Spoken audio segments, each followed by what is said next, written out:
Should you try to pretend that I'm crazy because I want America to be saved?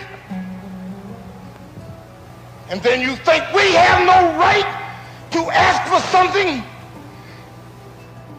Is it too much to ask you to grant us human dignity? Should we be put down and shot to death for this request? If so, you can aim your guns. What the hell do you think we care about dying if you're going to deny us the right to live? I write my soul. Hello, subscribers. Hello, others. David Hoffman, wearing my Ordinary People, which I am, hat. And I'm really interested this morning to talk to a guy who contacted me to use a piece of footage that I didn't shoot, but a long, long time ago, I got from the government, maybe 40 years ago. It's this guy, William Hayden, furious at a town council that he's having a meeting in front of, speaking totally from his heart.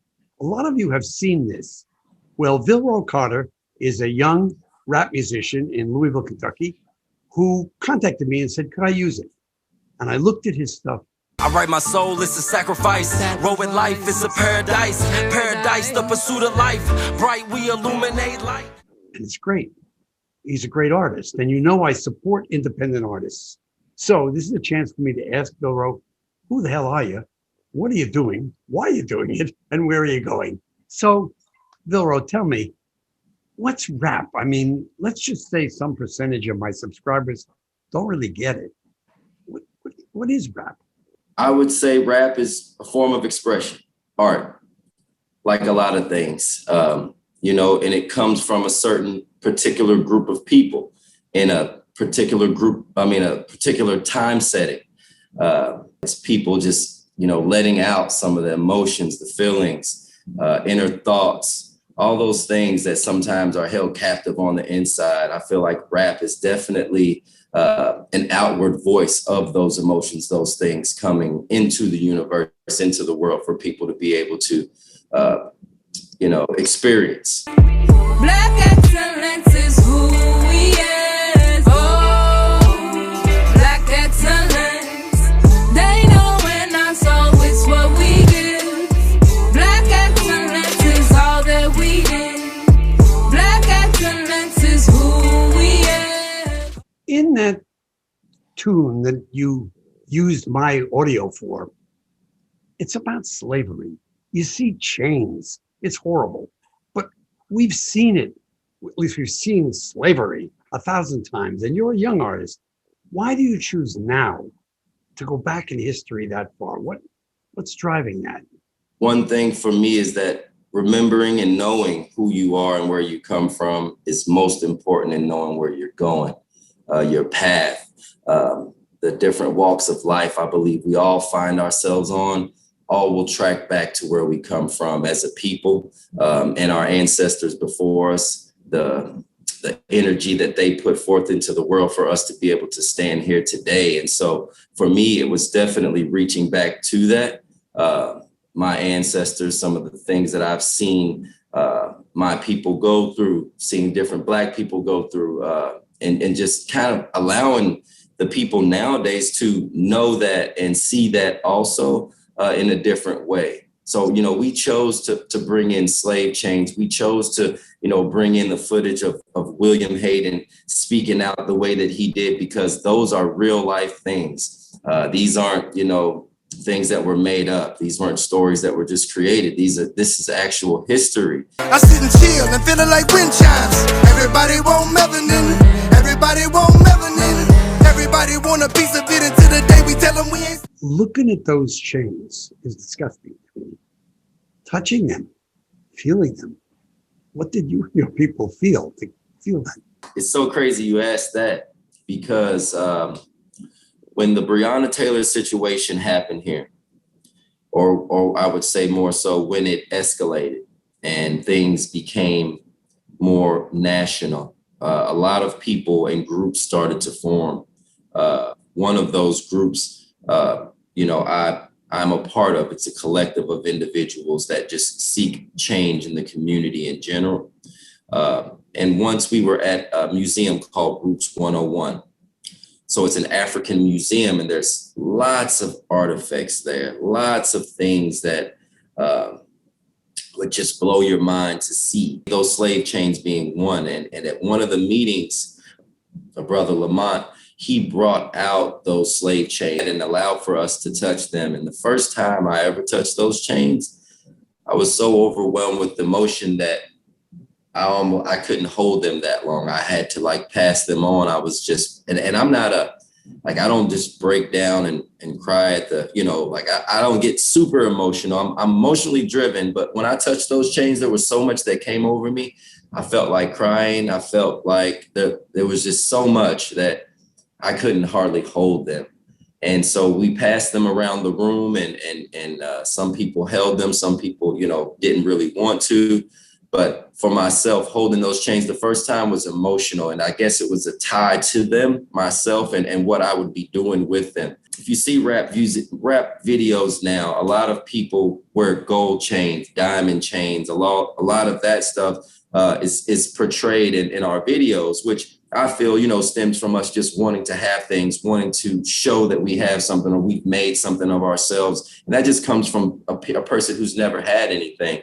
But when I had those on, I felt like how I would assume a lot of my brothers feel when they got on their diamond chain that cost them $200,000, like I felt like that. And I was telling some of the other artists that were there, like, I feel like that with these chains on right now. Now, these chains aren't diamond, but there's so much legacy. There's so much history. There's so much power in these chains right now that I feel like I'm wearing something of royalty. And I knew that, my people had suffered in those chains, but ironically, where we stood at the Squire Eric House in Louisville, Kentucky, in Portland, is the oldest house in Kentucky. It was built originally in 1812 and has not been completely torn down yet.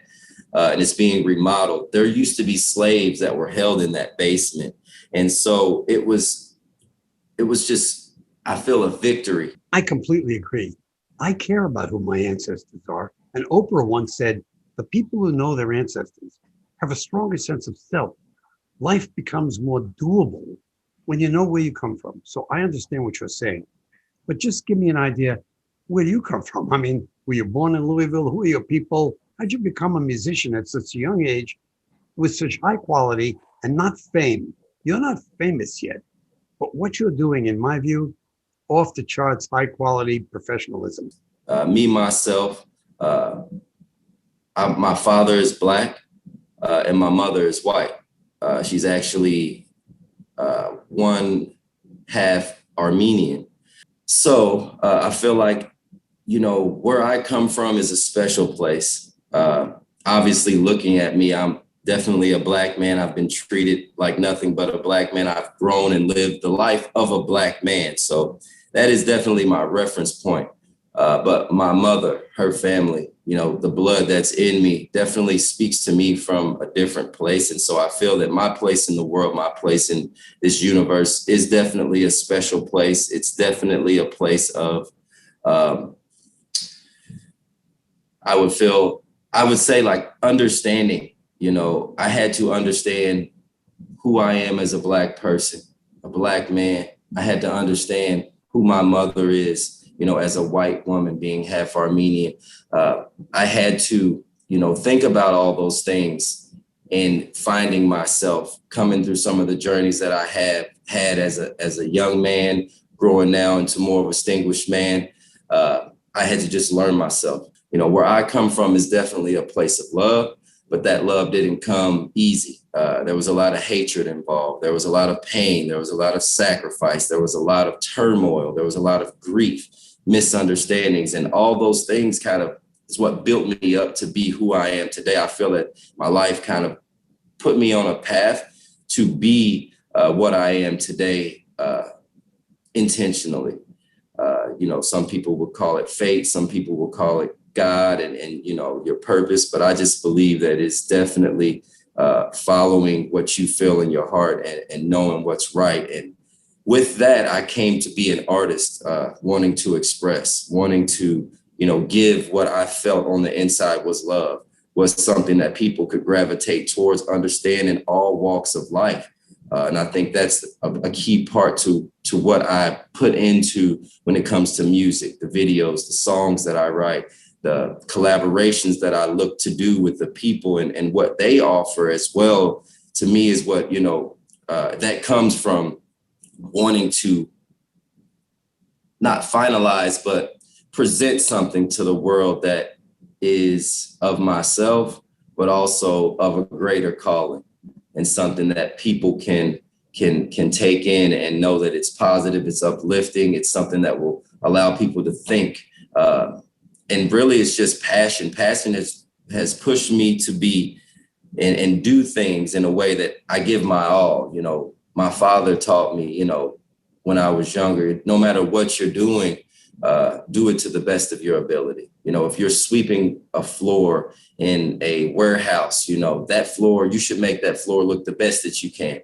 Whether you're protecting the most important person in the world, those jobs, you should carry yourself in a way that those two jobs have the same, you do those jobs in the same way. You give your all, no matter what. That's a beautiful thing your father told you, and I believe it totally. And it's obviously in you that you're at a level of artist where you're expressing big thoughts, but personal thoughts. In my life as an artist, I've sometimes been there, and sometimes I've just had to make a living. Sometimes I've done okay. I could have done great, but if I'd done great, I wouldn't have gotten a job. What's funding you? I do work. So I do have an occupation. I'm a chef. So I've been doing that now for over, I would say I became a chef. I started as an entry-level cook. So I guess my story is, it mirrors, my occupation as well. Started off making $10 an hour. I'm now an executive chef. I really admire where you're at and where you're going, and I'm proud to do this with you. But I wanted to say one thing about being half Armenian. I have Armenian friends, and I've been to Armenia. I've been to Yerevan. And I know about the Armenian Holocaust. And I know those people really suffered. And there's some science, recent science, that you carry inside you, the traumas going back 16 generations. Well, I know you've got the traumas of slavery, but you also carry in the traumas of your mom and the Armenian struggle, which has been very painful for the people of Armenia. So you kind of got a double genetic carry of trauma. Have you felt that in your life? Have you experienced not knowing even where it's coming from, but trauma? I definitely feel trauma. I have a song, well, it's actually a verse that I wrote, and I said, black and white parents felt both sides of the hatred. And that was a line that I put in that song because I definitely can familiarize with pain and struggle on both sides. Some people's perception of Black people is that, hey, it's all one way. And then perception of white people or people from Europe or different parts of the world, hey, their life is a certain way. But I've experienced in my life that that's not the case. Everybody's life is what they were given, and in the past they were given. And so I learned early on that, hey, not all white people are rich, not all Black people are rich, and not all, Black people are poor, not all, it works on both sides of the spectrum and in different ways. And so I know that my ancestors called to me from those struggles, from those past, from those things that, they have lived through, now saying to me, you must speak out, you must tell the story of, and because it's not my story, I feel, is not something that's isolated to this time. It is the strive of mankind, people in general, people of struggles that over, just thousands of years. I read a quote from you. It's just a short phrase, but I think it is, here it is. Time is life's best storyteller. I thought that was quite beautiful. I do find as I get older, time gives me a better chance to tell stories. Now, I've always been a storyteller. My first movie in 21 years old was telling somebody else's story. I prefer to tell somebody else's story than my own, just the way I am. But time, do you feel that also, that it's hard for somebody 20 to tell a good story? It's a lot easier for somebody 60. Definitely agree with that statement. And that quote kind of just came from me learning, living, and allowing life versus putting my hands around it and saying, I'm going to steer it in this direction at all times. I had to learn the hard way that, you know, as much as we put titles on things, as much as we put emphasis or we want things to be the way that we see them in our mind and what we create ourselves, the universe, life has its own way. In time and over time, we see that way. When we find that way, whether it be in line with our thoughts and what we wanted to create or what we've created, or it be the exact opposite, or it be something that is actually being created in us. I had to learn all of that. And so it was through that I was able to look back one day and say, you know, time tells the story best. We kind of give the prelude. We tell what we want the story to look like and what we would like the ending to be. But as time goes on, we find that it will definitely give you the truth, whether you like it, love it, it hurts, it feels good, whatever it is, time will reveal to you what is. And that's where that statement came from. Time is life's best storyteller, because I put some titles and some labels on stuff and definitely endured some pain as a result of what I put on it versus allowing it to be and positioning myself to it in the best way. So had to learn that the hard way.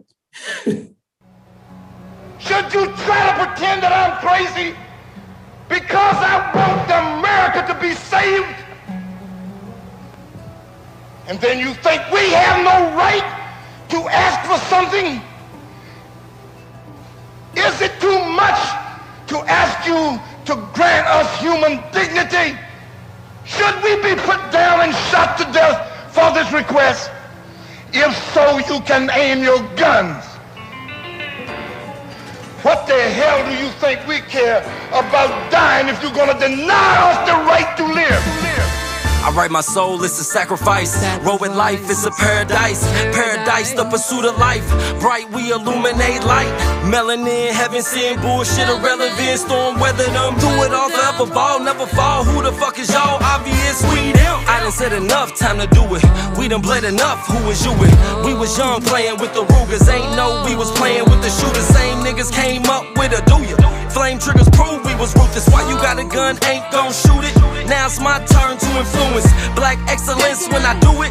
Black excellence all through it. Eloquent, slave shift to a grave shift from nothing. Look at what we came with, no lame shit. No win on the same shit. Look up in the sky, it's a bird, it's a plane. No, it's a black king, and that's black excellence. They know when I sow, it's what we give. Black excellence is all that we did. Black excellence is who we is. Oh, black excellence. They know when I sow, it's what we give. Black excellence is all that we did. Black excellence is who we is. Oh. Started out under boats. We were kings, we were queens. At our mouths, we utter quotes. Now we speak overseas. Could it be we were seeds that he wanted in the ground? Gave us time, let us learn, let us grow, show us how. But love's got a thin line. Try to take it out, defend mine. And doing myself for real. I sit and chill and feeling like wind chimes. Everybody want melanin. Everybody want melanin. Everybody want a piece of it until the day we tell them we ain't selling it. Now, what do we have that you want? That shit that we got, we just got, can't be taught. This excellent drip is something we call sauce. And when you're the money, then you cannot be bought. That's church. Black excellence. They know when I sow, it's what we give. Black excellence is all that we did. Black excellence is who we is. Oh, black excellence. They know when I sow, it's what we give. Black excellence is all that we did. Black excellence is who we is. Oh. She is power, if I ever seen it. The epitome of pure soul strength. Love not cut from the same cloth, she is the seamstress. Warrior, healer, resilient. She packs a pen like a pistol. Writing her legacy litany, protecting her heart with 100 grand integrity. Queen, she is deserving of all things beautiful and blessed. Respect the bad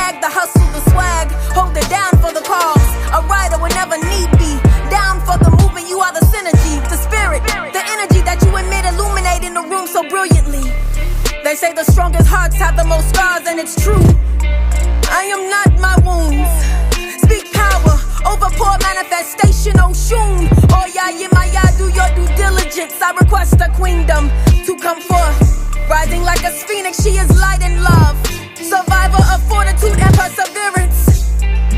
This song is named for you. Black excellence.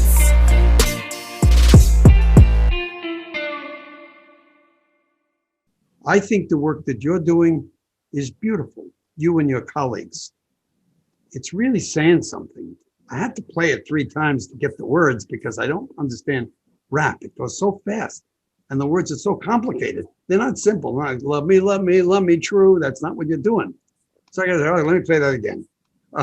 I guess you guys can hear it the first time and get what it's saying, but that must be generational. Yeah. Definitely. We appreciate it, David.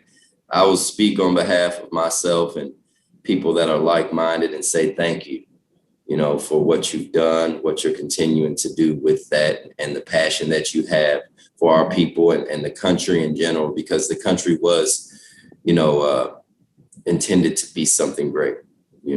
I believe that mankind, should rise above, the thoughts of tyranny or just holding people back and oppression, racism. Those things are not what we're naturally born with. Those things are taught to us. So if we get back to our roots, and those are the things that will bind us together more and more. I want to thank you for doing this with me. I want to wish you continued drive to express yourself. Honored to have an artist like you who's a great chef and headed somewhere. Love you to use more of my footage, so you should take a look. I have a lot of stuff on my YouTube channel related to the experience of Black people and civil rights. I really appreciate the opportunity. I appreciate the use of the footage. We just appreciate your passion as well. I appreciate today's interview. I hope that someone can be affected, someone can be impacted in a way that they see rap music, they see, Black people, whatever it is, in a different light, in a positive light. And people can bind together what is real, what is true, and what we were given originally as, humans, as mankind. And that is what we can begin to build with. So I want to say thank you for the platform. I want to say thank you for the opportunity again. I wish you nothing but the best, and we will definitely be in contact for more footage as we build more visuals. So hopefully we'll be in contact soon.